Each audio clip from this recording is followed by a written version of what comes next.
ठीक है रेस गफार खान जेकॾहिं तव्हां एतिरो ज़ोर रखो था त मां ॻाल्हियूं लाइ राज़ी आहियां पर मूंखे पहिरियां इहो त ॿुधायो उहो माण्हू आहे क्या जेको असांजे विच में वेही असांजी ॻाल्हियूं ॿुधंदो। रब न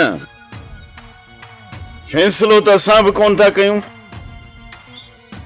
जो कंहिंखे विच में वेहारियूं। ॻाल्हि ॿुध न तूं जिन शर्तनि ते कमाल खान खे आज़ाद कंदे रुगो तूं उहे शर्त ॿुधाए जीअं तूं चवंदे न तीअं मां तोखे लिखी ॾियण लाइ तयारु आहियां। ठीकु आहे रेस गफ़ार खान जेकॾहिं विच में केर बि न आहे त पोइ असांजे विच में जेके बि ॻाल्हियूं थींदियूं उहे कमाल जे साम्हूं थींदियूं। भले उहे ॻाल्हियूं कमाल खान बि ॿुधे ऐं जेकॾहिं कमाल खान इहे ॻाल्हियूं मञे थो ऐं उनजो ज़िमो तव्हां खणो था त पोइ कमाल खान खे आज़ादु कयो वेंदो। जेकॾहिं न त पोइ कमाल खान सॼी ज़िंदगी मूं वटि क़ैद में गुज़ारींदो। ठीकु आहे रब न कमाल खान खे वेहारे तव्हां ॻाल्हियूं कयो। ॻाल्हियुनि ते कमाल खान खे बीहारणु मुंहिंजो कमु आहे।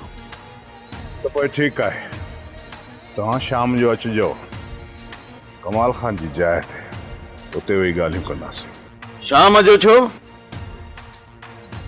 हींअर वेही ॻाल्हियूं छो न कयूं? एतिरी तकड़ छो रहीस गफ़ार खान ये 2-3 कलाक बि गुज़री वेंदा।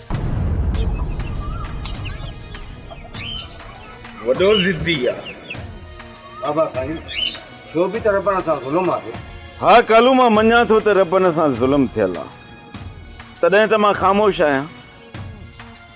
बाक़ी जेकॾहिं कमाल खान इहे ज़ुल्म न करे हा न त उन में केरु हथु विझे हा। जेको बि उन में हथु विझे हा न मां उनजो बच्चो बच्चो रुलाए छॾियां हा।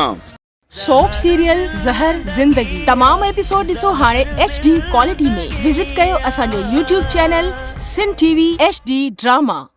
सब्सक्राइब कयो असांजो ऑफिशियल YouTube चैनल सिन TV HD ड्रामा ऐं वधीक अपडेट लाइ बेल आइकन खे क्लिक करियो।